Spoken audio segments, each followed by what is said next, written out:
Eu vou estar, sem mais delongas, apresentando o pastor Hélio Romão, que vai estar ministrando a palavra hoje. Ele se faz acompanhado da sua família. Deus abençoe e use poderosamente.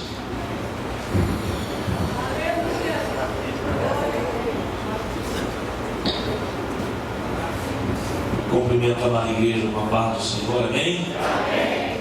Fico feliz de estar aqui nesta manhã, na Assembleia de Deus da Ilha, na DIC. Me sinto grandemente honrado pelo convite. Quero desde já agradecer nosso querido presbítero Charles pela oportunidade, todo o ministério também pela confiança de estarmos aqui nesta manhã para ministrar a palavra do Senhor. Fazemos parte da Assembleia de Deus da Itaoca, pastor presidente José Rodrigues da Silva.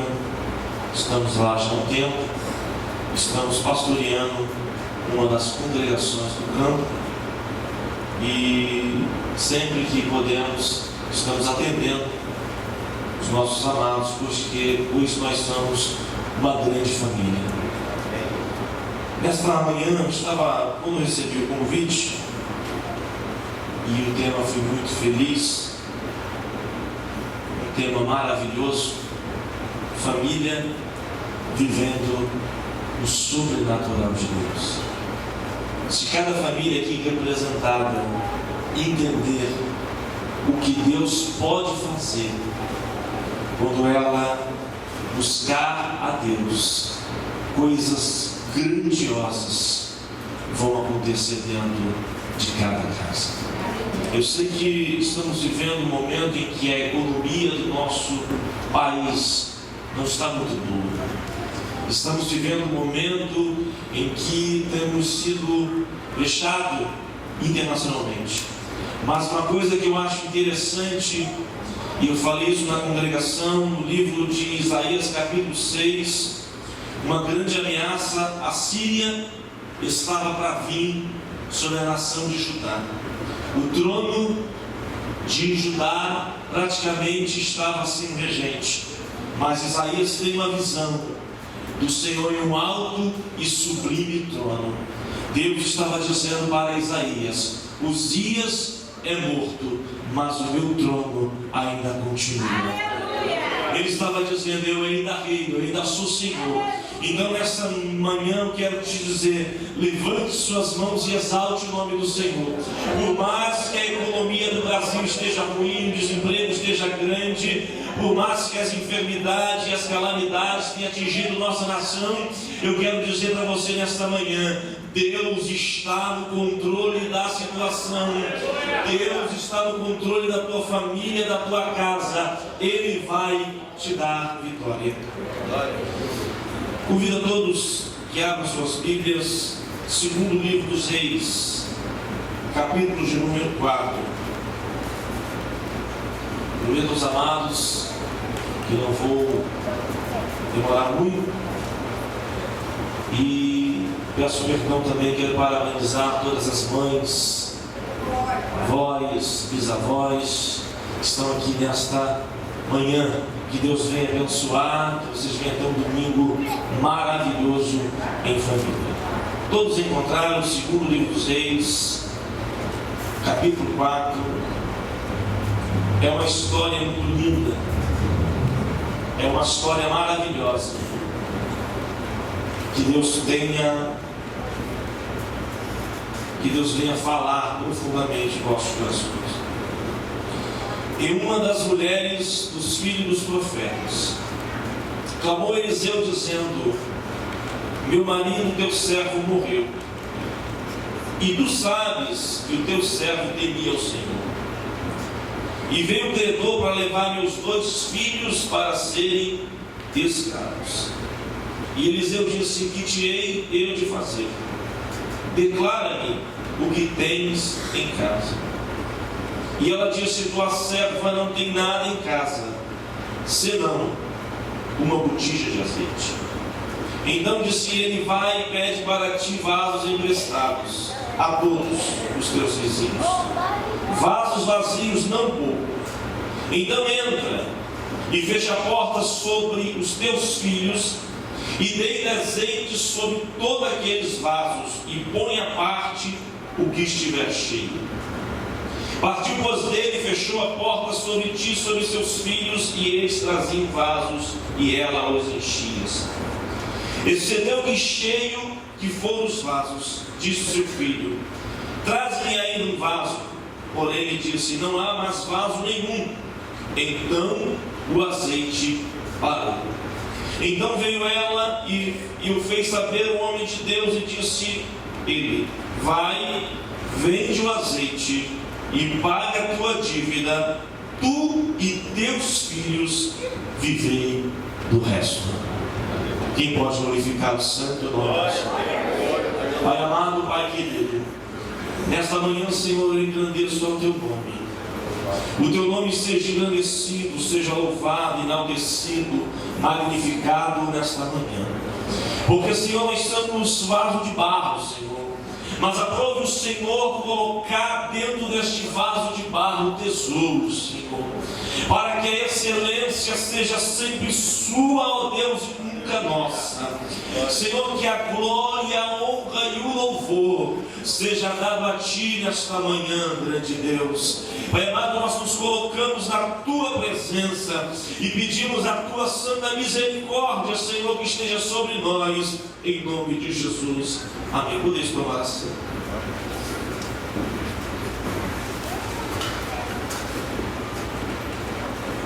Queridos, quando nós começamos a estudar essa palavra, é uma história que tem alguns personagens muito interessantes.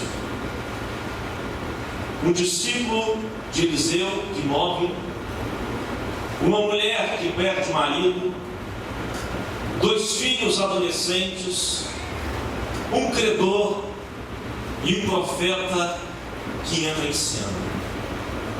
Mas eu comecei a estudar para tentar entender o contexto e a época em que essa mulher viveu com seu marido. Quando nós começamos a estudar o livro dos Reis, nós entendemos que essa família era um daqueles 7.000 que não se dobraram os joelhos diante de Baal.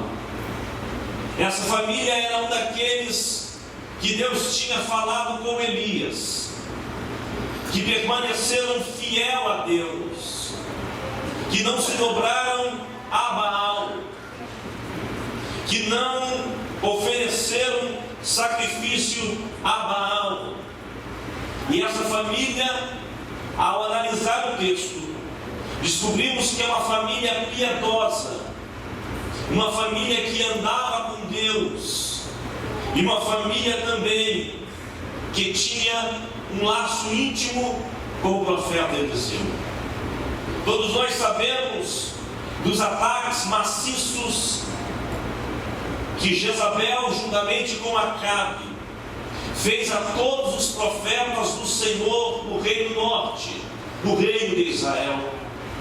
Jezabel, juntamente com Acabe, quando ela se casa, ela traz para Israel um culto a Baal de uma forma muito longe, uma forma muito extensiva.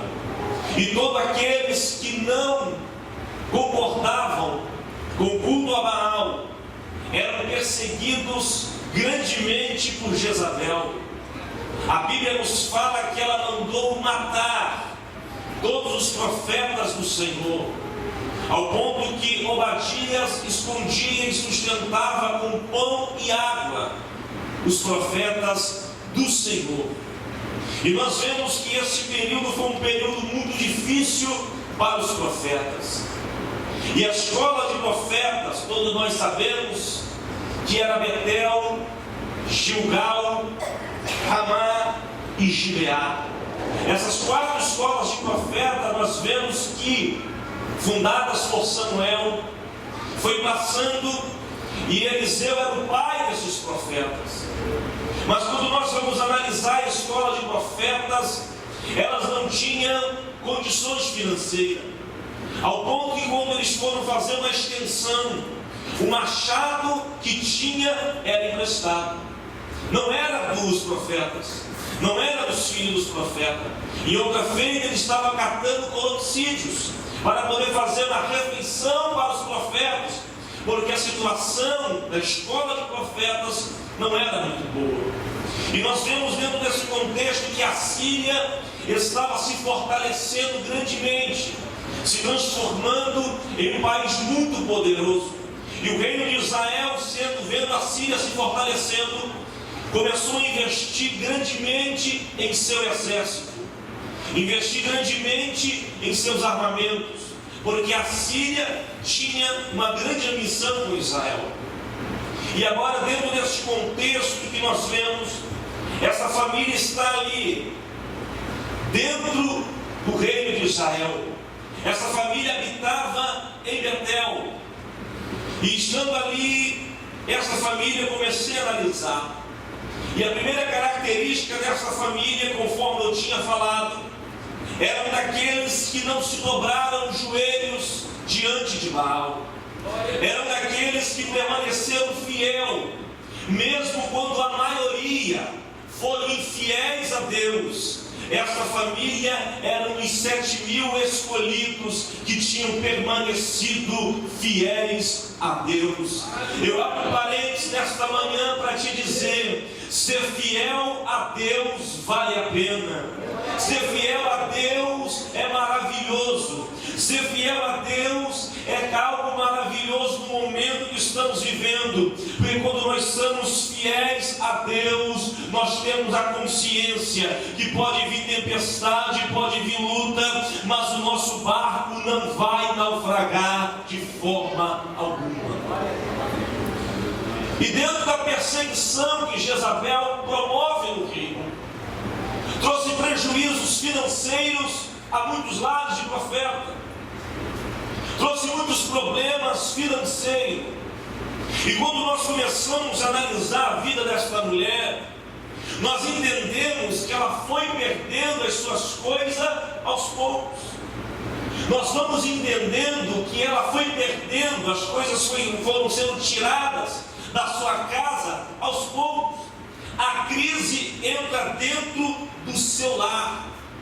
E quando a crise vai entrando dentro do seu lar, parece que eu vejo ela perdendo os utensílios, parece que eu vejo ela perdendo as ferramentas, parece que eu vejo ela perdendo vestes, perdendo tudo. Irmãos, como é ruim para um pai de família, para uma família, quando ele compra, mobília a sua casa, coloca as coisas, e quando ele vê saindo pela porta fora, e vai perdendo aquilo, aquela sala que outrora tinha um sofá maravilhoso, tinha um REC, tinha uma televisão, tinha uma mesa de estar maravilhosa. Parece que ele vê tudo indo embora. Há um sentimento de perda, um sentimento de fracasso muito grande. Foi a sensação que esta mulher estava tendo ao longo da crise que entra em sua casa, ao ponto que lá na frente, quando Eliseu pergunta a ela: o que é que tu tens em casa? Ela fala: a tua serva não tem nada em casa. Ou seja, a crise entrou e levou tudo que aquela mulher tinha. E quando nós vamos analisar, dá-nos entender que quando as coisas foram indo embora, este homem ainda era vivo, e ele foi fazendo dívidas, talvez para sobreviver, para poder sustentar o campo, não sabemos, mas esse homem estava ali. Parece que eu vejo essa mulher chegando para ele dizendo: filho, a crise está grande, o negócio está estreito, mas nós vamos vencer junto. Essa crise vai passar. O que você aprendeu na escola de profeta é o suficiente para a gente permanecer firme e confiar em Deus. Parece que eu vejo essa mulher dialogando com seu esposo na noite, na hora de dormir. Perdemos vaso no dia de hoje, perdemos utensílio, mas Deus é fiel. Deus vai nos dar vitória, porque um casal que está na presença de Deus, que ora, que jejua e que busca, no momento de crise, o casal sempre está fortalecendo o outro, dizendo: essa fase vai passar, está difícil, está ruim, mas Deus vai dar vitória. Quem alcançou de Deus um cônjuge que está orando, que está buscando, ele tem uma garantia de dar tudo certo, porque a Bíblia fala que o cordão de 3 dobras não vai quebrar. Você, posso te dizer, você pode estar passando por um período de crise, mas dobra o joelho com o seu cônjuge, ora, porque Deus vai te dar vitória. Glória a Deus. Então a crise entra. E eu vou dizer uma coisa para os amados, que todo homem de Deus tem um período de crise na sua vida. Posso dizer, pastores, que a crise está na agenda de Deus para a vida de cada ministro, para a vida de cada obreiro, porque todo obreiro ele tem que ser experimentado pelo Senhor, ele tem que ser preparado para a batalha. Nós vemos quando Deus chama Moisés, no capítulo 13 de Êxodo, quando ele chega na presença de Deus, Deus chama ele, e automaticamente Deus chega para ele dizendo que ele iria ser treinado para a batalha. Eu posso dizer, irmãos, que os obreiros são feitos nos fornos das aflições, e muitas das vezes a crise bate na porta do obreiro, na porta do casal, mas no final é vitória, no final é bênção, no final é experiência, no final é gozo, no final é alegria, porque Deus está no controle da situação. Mas eu aprendo uma coisa aqui, a Bíblia dá um sinal maravilhoso, que ele temia ao Senhor. Quando nós lemos Salmo 128, ele dá referências maravilhosas do homem que teme ao Senhor. Ele fala que a sua esposa será uma videira frutífera, que seus filhos serão como ramo de oliveira em roda de sua mesa, e tudo lhe irá bem. Só que é um detalhe que eu quero dizer aqui nesta manhã, que mesmo temendo a Deus, vai ter crises na tua vida. Mesmo temendo a Deus, vai vir momentos difíceis para a sua vida. Esse evangelho que está sendo pregado hoje, que você não pode ter doença, que você não pode ter problemas, que você não pode ter dificuldade. Nós vemos muito crente empolgado dizendo: eu posso todas as coisas naquele que me fortalece. Mas quando você vai ver lá em cima, Paulo vai dizer várias situações adversas que ele passou, fome, fartura, ele passou, mas passou necessidade. Mas lá embaixo, depois de ele ter passado tudo, ele falou: posso todas as coisas naquele que me fortalece. O apóstolo Paulo falou que ele já estava preparado por passar por várias adversidades, e nós estamos vivendo hoje uma geração que não aceita passar dificuldade. Nós estamos vivendo hoje uma geração que não aceita passar problemas. Mas deixa eu dizer para você nesta manhã, o problema vem, a crise vem, a adversidade vem, a enfermidade vem, mas tudo isso vem para que você venha conhecer o Senhor, para que você venha ver o sobrenatural de Deus, para que você venha ver Deus fazer coisas grandes na sua família. Glória a Deus. Aleluia. Quando o cego de nascença, o discípulo pergunta: quem pecou? O pai ou a mãe? Ele falou: nem o pai nem a mãe pecaram, mas isso é para a glória do nome do Senhor Jesus. Então a crise entra, mesmo temendo a Deus, a crise entra dentro da casa daquele casal. É difícil, irmãos. Eu tenho certeza que vários pastores aqui, vários pais de família, já passaram por momentos de adversidade, momentos difíceis. Mas a crise, ela entra. Mas ao nível da crise, pastores, ao nível da crise, obreiros da casa do Senhor, que nós perdemos o controle da situação. Ao momento da crise que nós perdemos a administração dela. E quando chega a notícia da mulher e diz: o teu esposo faleceu, a mulher ficou totalmente, irmãos, sem chão, porque com toda certeza havia uma esperança que aquele problema iria passar, que aquela crise iria iria passar. Irmãos, hoje uma mulher viúva, ela tem um sistema previdenciário do nosso país, mesmo sendo precário, ela é amparado pelo sistema previdenciário. Mas naquela época, uma mulher viúva, ela estava com sérios problemas. E essa mulher agora vê a notícia: o teu esposo faleceu. Imagine aquela mulher olhar para dentro de sua casa, depois de ter perdido tantas coisas, depois de ter visto tantas coisas indo embora, agora vem a notícia: o teu esposo faleceu. Imagine, irmãos, o sentimento daquela mulher, imagine as bases dela, imagine, irmãos, o emocional dela, como é que ficou. Irmãos, há um momento da crise que nós perdemos a administração. Eu lembro no Evangelho de Marcos, no capítulo 4, depois dos discípulos passarem todo dia ensinando com Jesus. O Senhor ensinou a parábola do semeador, mas agora Jesus chega para os discípulos e diz: passemos para outra margem. Os discípulos entraram no barco com toda a confiança: se Jesus mandou entrar, eu vou entrar, vai dar tudo certo.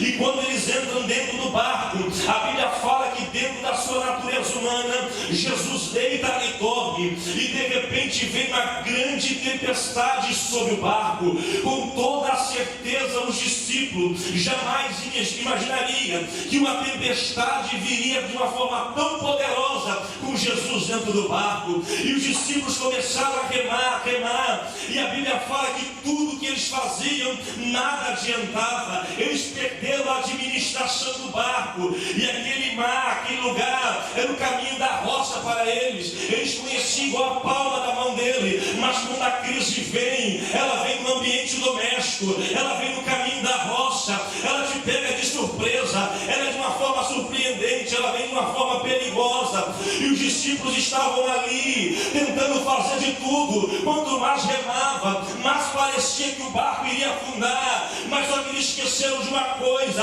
havia uma promessa, havia uma palavra: nós vamos passar para o outro lado. E se Jesus falou que você vai chegar do outro lado, pode vir tempestade, pode vir vento, a palavra de Jesus está de pé, e você vai chegar do outro lado. E outro detalhe: era impossível do barco afundar com Jesus com eles. Se Jesus está no barco, o vento pode assoprar, a crise pode chegar, mas o teu barco não vai naufragar, não vai afundar, porque ele está no barco e não nada de mal vai acontecer.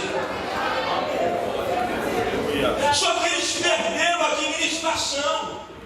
Chegou um nível do vento, da tempestade, que eles não podiam fazer mais nada, porque o vento açoitava o barco. E quando Pedro chega e fala: mestre, não te importa que pereçamos, Jesus levanta as mãos e manda o vento se aquietar, o mar se aquietar, e de repente houve uma grande bonança. Quando Cristo se levanta, é para dar vitória, é para fazer o vento cessar. Só que essa mulher perde a administração, perde o controle de tudo. E se não bastasse isso, quando nós estudamos livro de Levítico, Números, era evidentemente proibido escravizar um judeu, mas a dívida tinha que ser paga. E quando nós vemos no livro de Neemias 5, quando Neemias chega em Jerusalém, a primeira coisa que ele faz é consertar esse negócio de muitas pessoas que estão sendo escravizadas. Mas havia uma dívida.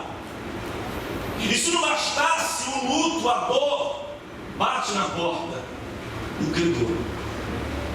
E dentro da lei, ela não tinha como pagar. Os seus 2 filhos seriam tirados da sua casa para serem escravos. Eu fui consultar, especular a idade mais ou menos desse casal, e alguns sugerem que ela tinha entre 35 e 40 anos, e talvez com o esposo uns 50, pois os seus filhos eram adolescentes, eram novos.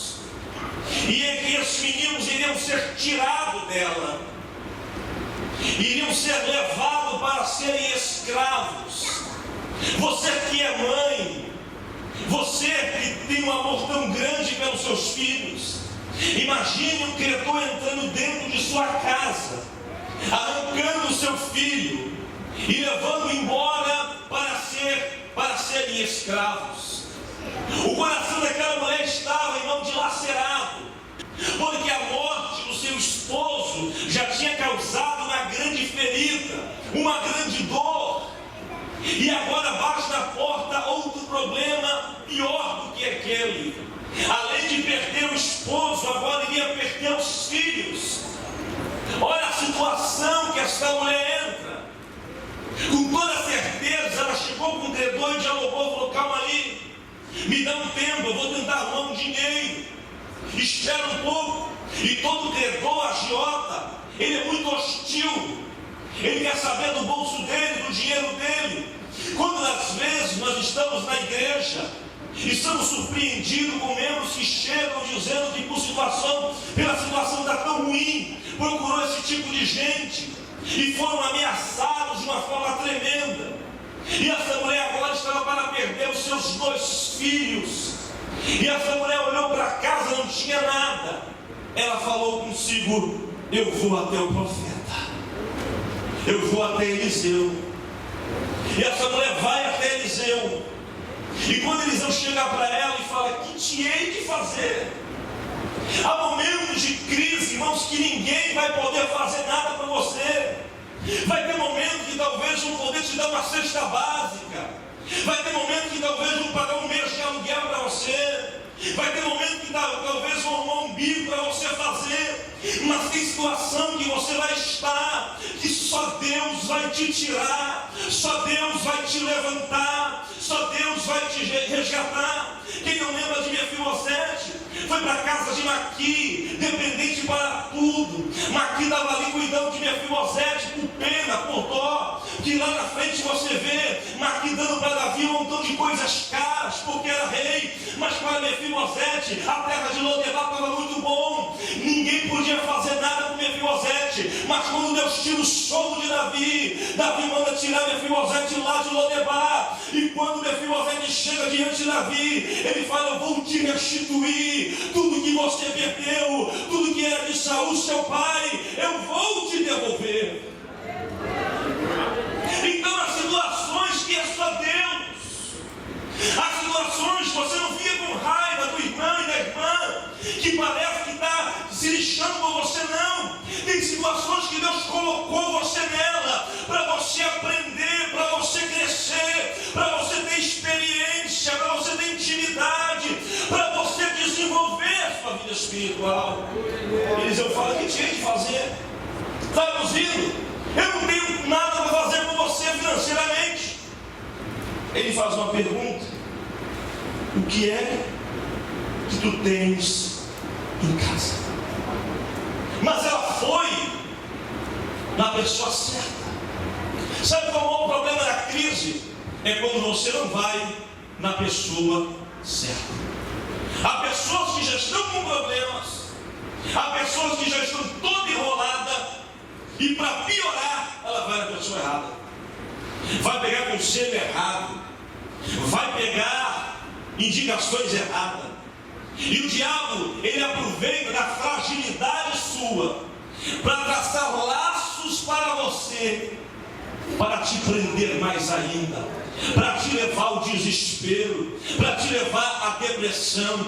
Mas quando você vai a um santo homem de Deus, quando você vai a um ungido de Deus, talvez ele não vai ter dinheiro para te ajudar no momento, mas ele vai orar a Deus e vai te dar uma direção de Deus, vai te dar um caminho, vai te dar, irmãos, uma condição para você sair do problema. Talvez ele vai chorar, mas quando você vai até a pessoa certa, Deus vai te dar um caminho de vitória. Quando as pessoas, irmão, vão a pessoas erradas, estão quebrando a cara, estão, irmão, sendo derrotadas por conselhos errados. Quem não lembra de Aitofel, que só dava conselhos ruins para Absalão? Irmãos, que coisa ruim. Como Roboão, que foi pelos conselhos dos mais novos e praticamente perdeu 80% 100% do reino. Mas quando nós vamos para o conselho certo, para o conselho de homens de Deus, de homens com experiência, de homens que tiveram vidas e têm vida com Deus, nós somos vitoriosos. Eu tive irmãos, eu e minha esposa fomos acompanhados pela pastora Antonieta Rosa. A minha esposa morou com ela anos, e eu tirei minha esposa de dentro da casa da pastora Antonieta Rosa. Quantos ensinamentos eu aprendi com essa mulher? Porque caminhos de vitória vêm através de conselhos de homens e mulheres que têm o Espírito de Deus. Se você pegar conselho de pessoas que têm o Espírito de Deus, você vai ser vitorioso. Lembra de Faraó? Quando José sai do Egito, sai da cadeia, ele se barbeia, coloca a roupa. Parece que eu vejo o Espírito Santo dizendo: você nunca mais vai voltar para a cadeia. E ele dá conselhos para Faraó. E Faraó falou assim: onde nós vamos achar um outro que tem o Espírito de Deus? Irmãos, o Espírito de Deus, ele nos transforma em conselheiro para gente grande, para gente graduada, com pessoas que têm condições acadêmicas muito maior que a nossa, mas o Espírito de Deus nos transforma em verdadeiros conselheiros da casa de Deus. Não vai a pessoa errada, vai a pessoa certa. Gabinete pastoral é um dos maiores e melhores caminhos para você. Então o profeta dá uma solução. Vai, pede vaso emprestado. E o profeta não fala assim: não pede pouco não, pede muito.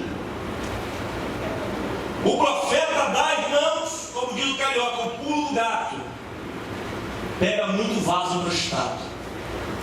Entra dentro da tua casa e enche a sua casa de vaso.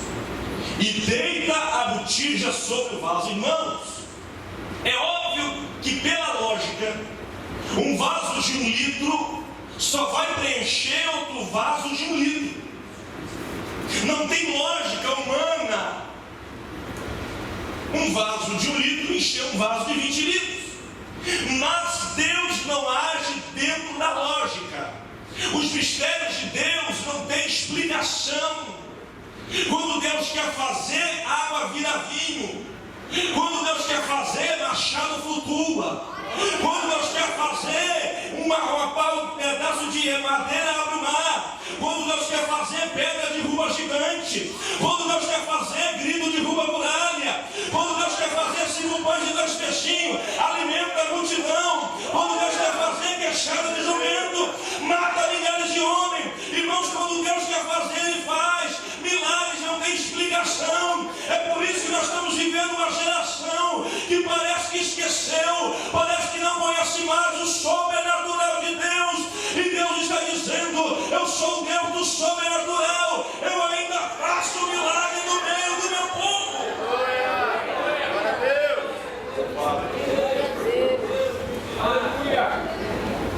E a mulher, irmãos, aceita o negócio e começa a botar em prática. Começa a colocar em prática o que o profeta manda. E eu vejo aqui, irmãos, 3 conexões que aconteceram simultaneamente para esse milagre acontecer na vida da mulher. A primeira conexão, eu entendo que ela e o profeta tinham uma conexão maravilhosa em obediência. E ela começa a fazer o que o profeta mandou. A primeira conexão para milagres acontecer é entre você e sua liderança. Há famílias, irmãos, que estão sofrendo grandemente por não obedecer à sua liderança.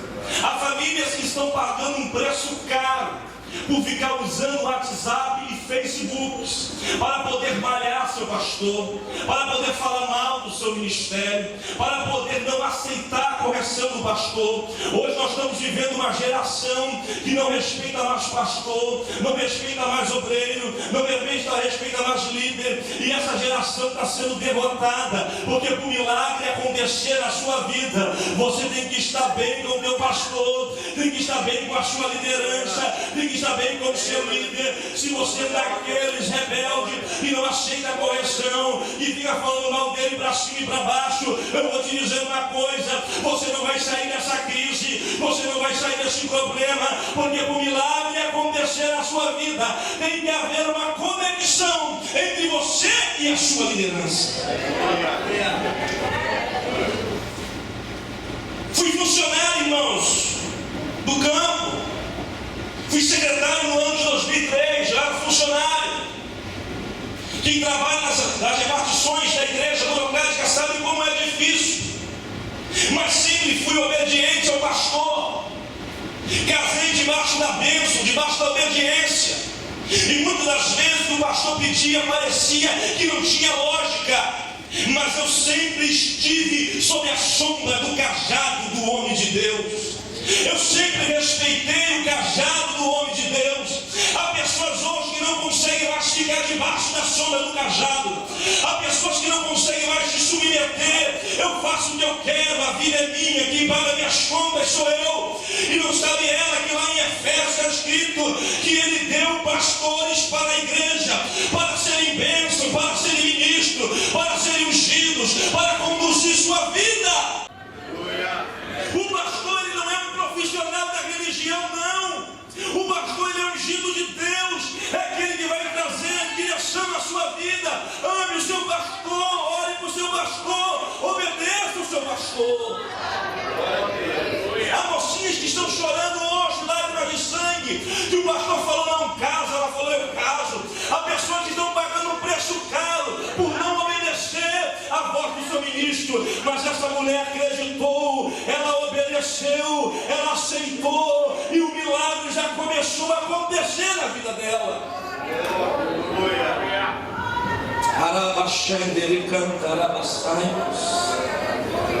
Muitas famílias são frustradas e começam a dizer: por que eu estou passando isso?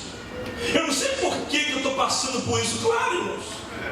Fica falando mal do pastor, fica falando mal do dirigente da congregação, fica metendo mal no livro da mocidade, fica falando A, falando B, e se não basta, bota no Facebook, no WhatsApp, uma palavra de afronta, afrontando o seu líder, afrontando a direção da igreja, e depois acha que não vai sair no vento. Vai ficar no vento, irmão. Deixa eu dizer uma coisa: Deus não deu igreja para pastores, mas Deus deu pastores para a igreja. E lá quando nós vamos ver as 7 igrejas da Ásia, Ele trata diretamente com os ungidos. Eles estão aqui para ser bênção da tua vida. Então ela automaticamente ela vai obedecer. Mas não tem lógica, vou fazer.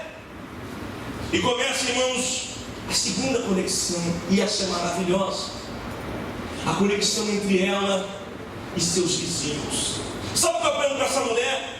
Que mesmo em crise ela não perde a fé.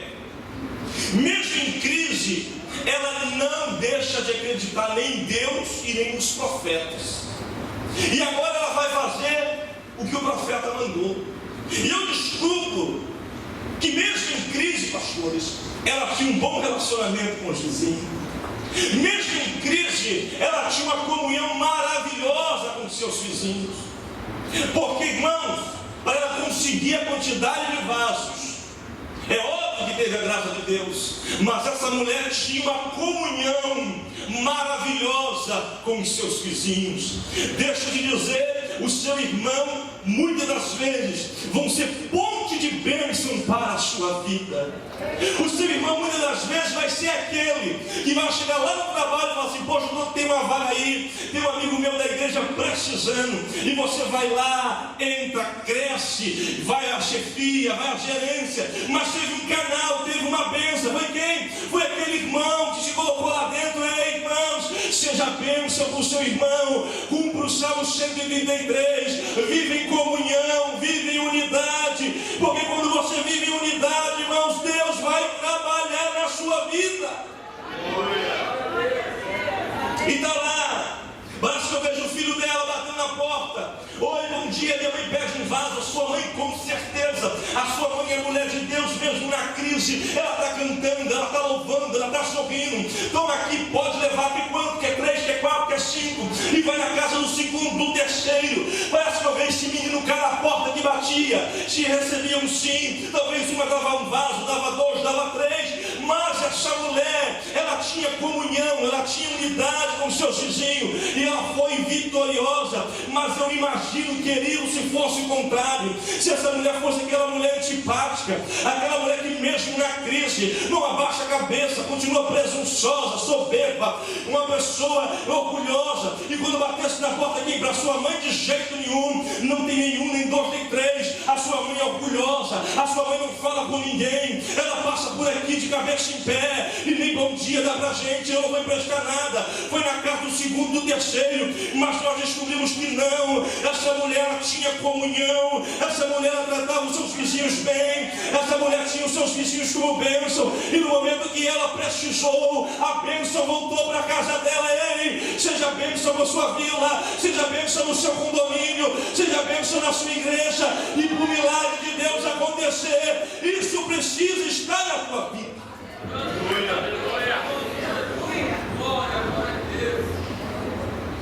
O milagre só acontece quando tem unidade.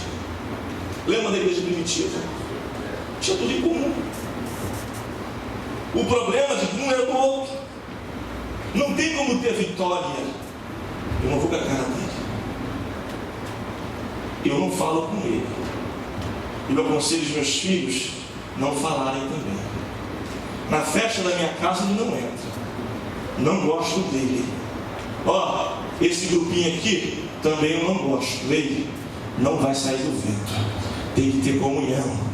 Para o milagre chegar na tua casa tem que ter comunhão, tem que ter unidade. Ei, deixa eu dizer uma coisa. Esse demônio que tem entrado às vezes na igreja, que eu não falo com um, não falo com o outro, vira a cara para um, vira a cara para outro, isso não faz parte de quem quer ver milagre. Porque quem quer ver milagre tem comunhão uns com os outros.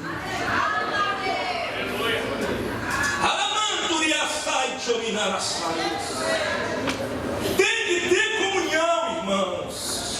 Tem que olhar nos olhos, tem que apertar a mão, tem que dizer eu te amo em nome de Jesus, porque senão o milagre não acontece. Aí você entende que tem pessoas que estão 10 anos, 20 anos, saem da prova, vivem na pindaíba, claro, não obedece o pastor, não obedece a liderança e não tem comunhão com os irmãos. Vai sair da crise quando? Nunca.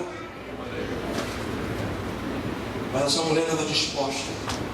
Uma atitude dela, o sobrenatural já estava acontecendo. Agora tinha outra parte. Entra e fecha a porta. Há um mistério sobrenatural da família quando ela fecha a porta. Ele fala que entra no teu quarto, fecha a porta dele, e o teu Pai Celestial te contemplará. Existem 3 níveis de oração: pedir, buscar e bater. Quando você está dentro do teu quarto, é melhor que estar no monte. É melhor, pastores, que estão na vigília. A oração do quarto é sobrenatural. A oração do quarto move Deus do trono. A oração do quarto traz coisas maravilhosas para a família. A oração do quarto é algo maravilhoso, e que eu acho lindo aqui, a outra conexão entre essa mulher e Deus. Eliseu podia falar para ela assim: prepara vasos, enche a tua casa e deixa o resto comigo. Eu vou lá, vou orar e o milagre vai acontecer. Não, Eliseu mandou ela ministrar. Sabe o que eu entendo? Tem coisas que vão acontecer dentro da tua casa, Quem vai ministrar é você. É você que Deus vai usar. É você que Deus vai usar para fazer um milagre. E aquela mulher acreditou no profeta. E ele mandou fechar a porta. Porque quando nós fechamos a porta, pastores, nós não exaltamos. Quando nós fechamos a porta, nós não nos orgulhamos do que Deus faz, não. Quando nós fechamos a porta, nós adoramos a Deus dentro da recâmara do nosso coração. Quando nós fechamos a porta, é momento de intimidade com o Pai. É momento que Deus ouve o sussurro da sua alma. Quando você fecha a porta, é só você e Deus em você. E o Espírito Santo está dizendo nessa manhã: eu tenho sentido saudade das portas que não se fecham mais. Eu tenho sentido saudade dos cantinhos de orações. E ela fecha a porta.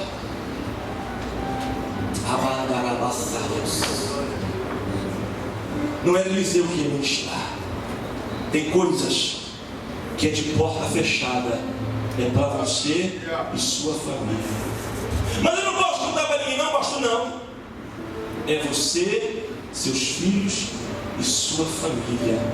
Depois que Deus fizer, aí vem aqui na frente, pula da culto de ação de graças. Tem coisas que Deus vai reservar para você e seus filhos. Eu me lembro, irmãos, de algumas situações amargas que passei.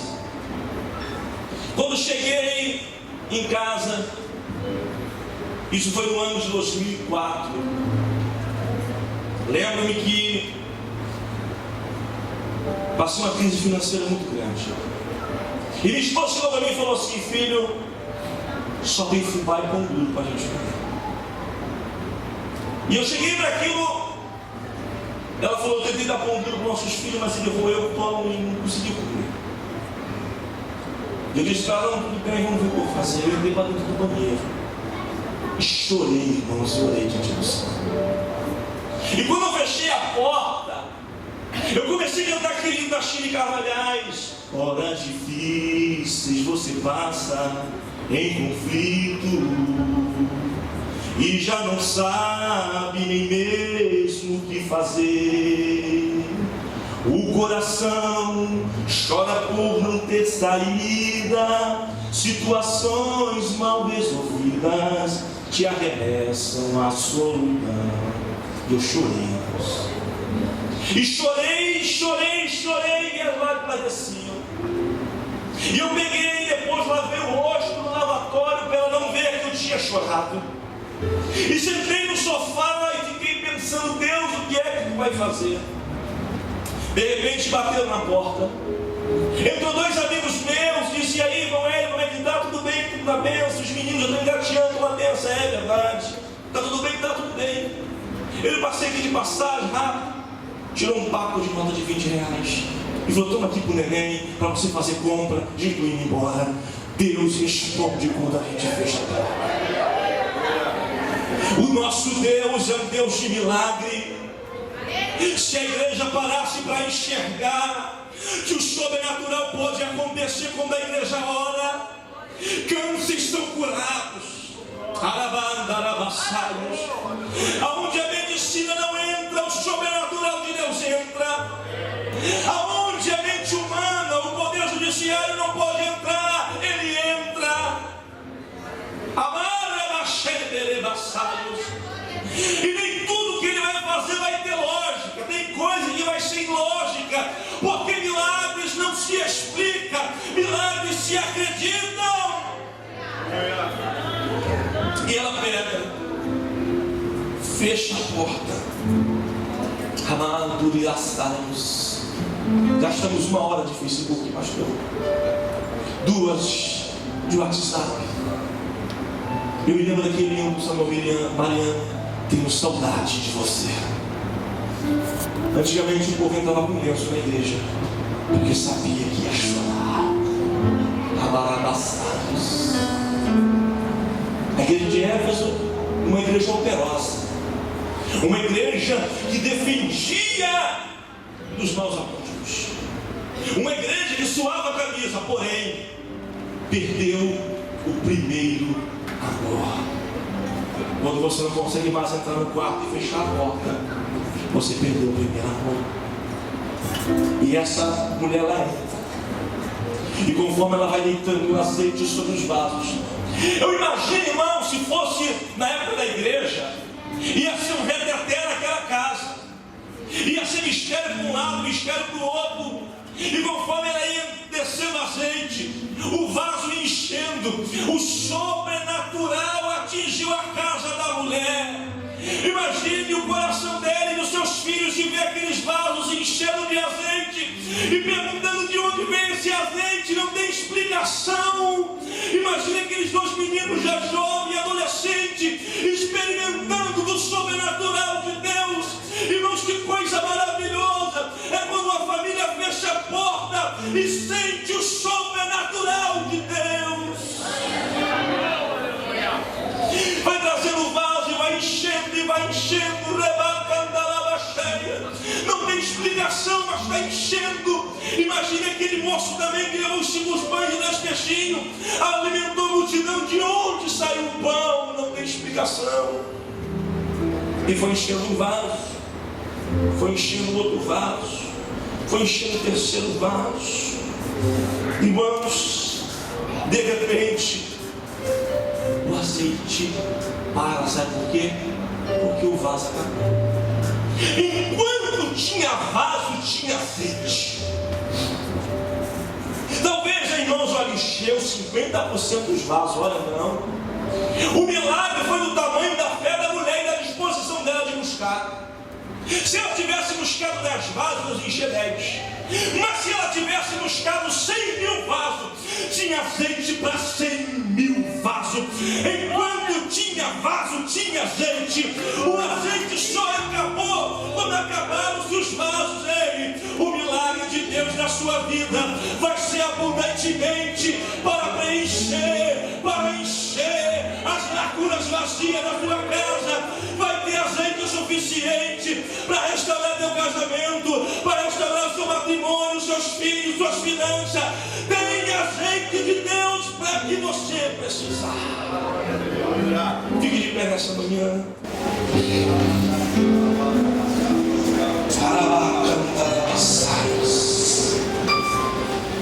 Imagine, irmãos, o nível de adoração daquele lugar. É porque às vezes nós vemos a Bíblia sem sentimento. Começa a entender quanto tinha. Eu fui analisar, no máximo 1 litro, 250 ml é 1 litro. Como é que vai encher um vaso de 20, 30 litros? Não tem explicação. Em Caná da Galileia, o casamento assim que era arruinado. O vinho ia acabar. Chamaram Jesus em cima da hora. Ele não foi aquele convidado de ontem para chamar Luiz, mas chegou em cima da hora. Como se fosse, Jesus, vai ter um casamento da passada lá. Sabe quando ele chega, irmãos, ele chega com providência. Pode parecer que ele chegou até atrasado. Lembra? Olha, dá um recado pro mestre lá, que aquele que ele ama até enfermo, tá? Marta e Maria não tinha noção do que estava acontecendo na casa dela. Porque se o negócio estivesse grave, ela não mandava uma mensagem, ela não ia. Chegou no doido, ele para Jesus dele, tudo certo. Olha, vai chegar aqui, vai curar Lázaro. Lázaro me orando. Não, você deve estar aqui, você não suspeitou aqui, dormir aqui, já estava aqui, dormir aqui. Ele vai vir. Jesus não aparece. Lázaro, no último suspiro, morre. Imagina a cara de Marta e de Maria. No mundo servindo Jesus, no momento que nós mais precisávamos dele, não apareceu. A ficha não caiu. Mas tá bom, ele vai aparecer no velório. Vai me dar um abraço, vai dizer que foi mal. Ele não aparece no velório. Jesus está aí, não está. Ah, mas ele vai aparecer no sepultamento, com certeza. Ele não aparece no sepultamento. Depois de 4 dias ele chega. Parece que Jesus foi surpreendido. E a fé de Marta estava no passado. Se o Senhor estivesse aqui, meu irmão não teria morrido. Ele falou, teu irmão vai ressuscitar. Aí a fé dela vai lá para o futuro, eu sei. Quando é na ressurreição, eu sou a ressurreição e a vida. Aquele que crê em mim, mesmo que esteja morto, viverá. Aonde que vocês colocaram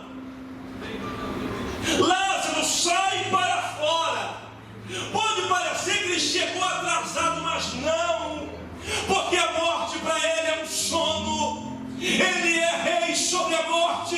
Ele venceu, ele sabia que a palavra dele, a morte não podia resistir. Lázaro vem para fora e o milagre aconteceu. Ei, o milagre vai acontecer na tua família. Ele cantará bastante. E o azeite parou. Quando o milagre acontece na sua vida de uma forma estrondosa, duas coisas podem acontecer: você se orgulhar, esquecer dos outros. Isso às vezes acontece, troca número de telefone. Nem o pastor que orou volta para agradecer. Mas a mulher era grata. Ela foi até o nome de Deus. Ela voltou à origem do milagre. Aonde tudo começou é onde você tem que voltar e agradecer. Eu não vou mais naquela igreja, agora meu negócio é Barra da Tijuca, Recreio, Copacabana. Mas foi aqui na DIG, talvez foi lá no Complexo do Alemão, no Jacarezinho, aonde o pastor orou e deu vitória. Ela voltou, o milagre aconteceu. Ele é. Agora você vai fazer um negócio. Vai, vende, paga a tua dívida. E aí? Vive do resto. A solução de Deus para a tua vida nunca vai ser temporária, vai ser definitiva. Deus não vai te dar um carro para depois o oficial de justiça ir na tua casa tomar, porque você não conseguiu pagar as prestações. Deus não vai te dar uma casa para depois ela ser retirada, para você ser envergonhado. Não. O Deus que vai te dar a bênção vai te dar condições de usufruir da bênção. Essa mulher queria livramento dos filhos, apenas pagar a dívida, mas Deus deu uma solução definitiva. Ei, você não vai mais ficar com pires na mão, não, minha filha. Eu estou te dando um depósito de azeite. Agora vende, negocia, vive do resto. Irmãos, o que Deus vai fazer na tua vida, Ele vai te dar uma solução definitiva para os seus filhos, para o seu casamento, para a sua filha, porque Deus é um Deus de solução definitiva. Levante as mãos e adore. Levante as mãos e adore. Deus é um Deus de solução definitiva aqui, pastor. Meu filho, você estava lá, eu vou te falar. O Cristiano de Davi, Ziba falou: tem lá um aleijado, já aos pés. Esse aleijado vai ser teu chefe. Esse aleijado vai ser teu senhor. Da noite por dia ele sai lá de Lodebar, vem para comer na mesa do rei e para ser chefe, para ser senhor. Coisa que Deus faz. Então o cara fedendo lá no cárcere. Deus tira o sono de Faraó, fala: chama o lembrei de um hebreu. Quando chegar a tua hora é só você. Ninguém puxa tapete, quem toca é teu. Crente que tem fé, irmão, não tem esse receio de ninguém derrubar ele, porque ele sabe que o que ele tem é de Deus. E Deus deu um depósito de azeite. Ela pagou a dívida e viveu do resto. Eu faço uma pergunta: o que seria daquela mulher se não fosse o Senhor? É uma pergunta que eu te faço. O que seria da tua vida se não fosse a mão de Deus? Eu vou contar a última coisa para terminar. No ano de 2005, eu entrei para uma empresa. E eu lembro que eu passei um sufoco na mão de um oficial. Ele era o gerente geral e ele não gostava de mim porque eu era crente. E eu sempre expressei, eu nunca confundi as coisas. Trabalho é trabalho, igreja é igreja. Mas nós somos chamados para ser sal da terra e luz do mundo. Então a sua luz é percebida no teu ambiente de trabalho. Se dentro dele o ímpio não consegue ver isso, volta para o quartinho de oração que está com problema. E ele começou a me perseguir grandemente, humilhações, assédios. E falou: quando eu estiver aqui, tu não vai ser nada, tu não vai crescer. E eu, nas consagrações da vida, eu fui na consagração, creio em profecia, em revelação de Deus. E a irmã entregou para mim, eu sempre fui muito pé no chão com isso. E falou para mim: olha, eu, Senhor, vou te exaltar naquele lugar e vou te promover naquele lugar. Olha essa nova assinatura que entra na sua carteira. Sai dali com a fé, falei, esse fim de semana vai cair. Eu vou vencer. Eu pedi uma fui demitido. Irmãos, eu falei, meu Deus, o que é isso? O Senhor falou, então foi a irmã que falou. Fui para casa, triste. E passei um vento. E perdi tudo que eu tinha, pastores. Mobília. Fiquei doente, pelo INSS tirou. Fui morar de favor na casa da minha mãe. Perdi tudo que eu tinha, e o pouco que eu tinha, a água da chuva que entrou levou. Eu só olhava para Deus e falava, meu Deus, o que está acontecendo? Dizimando, fazendo tua obra. Eu prego desde os meus 16 anos. Eu não conseguia entender o que estava acontecendo. E Deus dizendo, eu estou no controle. Calma. De repente, em casa, o telefone toca. De onde? Da mesma empresa. O feiticeiro foi mandado embora. E eu fui recontratado de novo. Mas na mesma função. Sem entender nada, fui para lá de novo. Em menos de um ano, eu fui promovido. Deus é fiel. Aqui é a carta de chefia? Sim.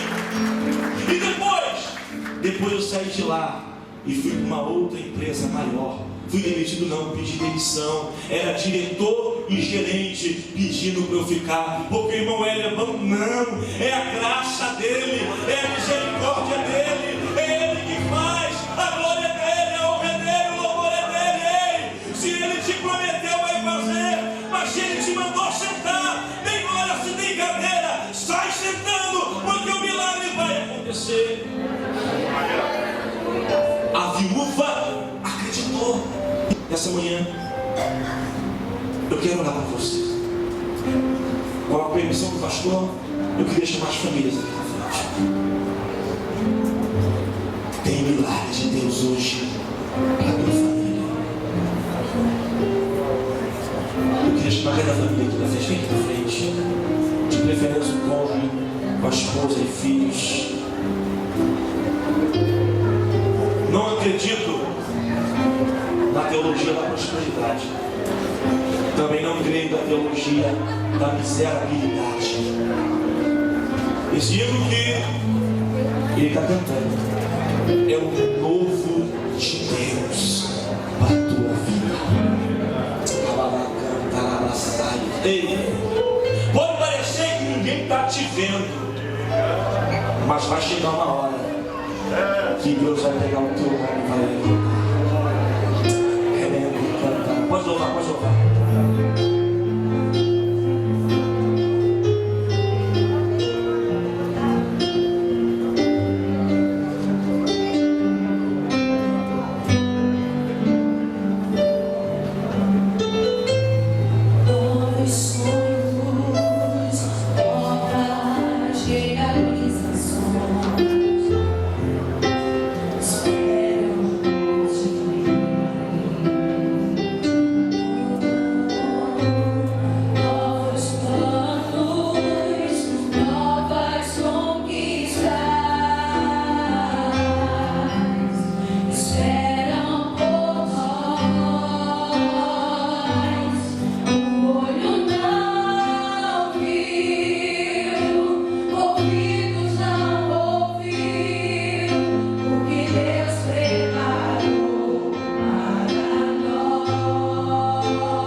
para sempre. Todas as mamães, vem aqui na frente, pedido do pastor vice-presidente. Queria chamar todas as mamães aqui na frente. Aleluia. Eu quero orar por você nessa manhã. É muita bênção, irmãos, que Deus vai fazer dentro da tua família. Mas olha, há coisas que às vezes tiram o lugar de Deus. Facebook, internet, TV a cabo, filmes, entretenimento. Deus tem que ter um momento especial na tua vida e os milagres vão acontecer. Dê a mão à sua família nessa manhã, vamos orar. Bendito Deus, Tu és um Deus de aliança. Tu és um Deus que contempla cada família. E Senhor, nesta manhã, na autoridade que há no Teu nome, eu quero repreender todo demônio roubador de alegria, que vem, Pai amado, fazendo arruaça na família de servos, mesmo aqueles que não vigiaram, porque às vezes, Senhor, nós erramos no GPS do Espírito, mas o Senhor traça uma nova rota para nós. Nesta manhã eu quero te pedir, Senhor, repreende toda afronta, abre portas aonde não tem,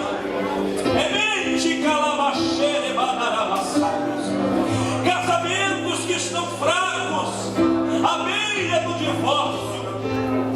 Nesta manhã, em nome de Jesus, que o Senhor venha restaurar o amor, a paixão, o desejo. Pais que perderam o controle dos filhos, em nome de Jesus, que venha retomar o cajado e a rédea, levando canto lavacheias. Pessoas que estão com problema financeiro, que não sabem como vão fazer para pagar a duplicada, para pagar a escola, a prestação do carro. O Senhor é o Deus de providência. Em nome de Jesus agora, eu ministro a providência dos céus. Que o culto no lar venha voltar, que a comunhão, a paz no lar venha reinar, que cada mãe aqui representada venha ser abençoada pelo Senhor, em nome de Jesus. Quero externar a minha gratidão, seu ministério dessa igreja, que o irmão Hélio sempre estará disponível quando precisar, e desde já agradeço a confiança por nos ceder o culto para ministrar e que Deus venha abençoar. Nossa família, não tem nada melhor do que ter uma família, né? Podemos terminar, já podemos. Faça-se com as suas mãos. Que a graça de nosso Senhor e Salvador Jesus Cristo, que o amor de Deus, nosso Pai, que a comunhão e as consolações do Divino Espírito Santo permaneçam sobre todo o povo de Deus aqui reunido. E neste santuário todos dizem amém. Vamos juntos abençoar o Brasil. Brasil, nós te abençoamos em nome de Jesus. A vitória é nossa pelo sangue de Jesus. Excelente dia, prosseguir.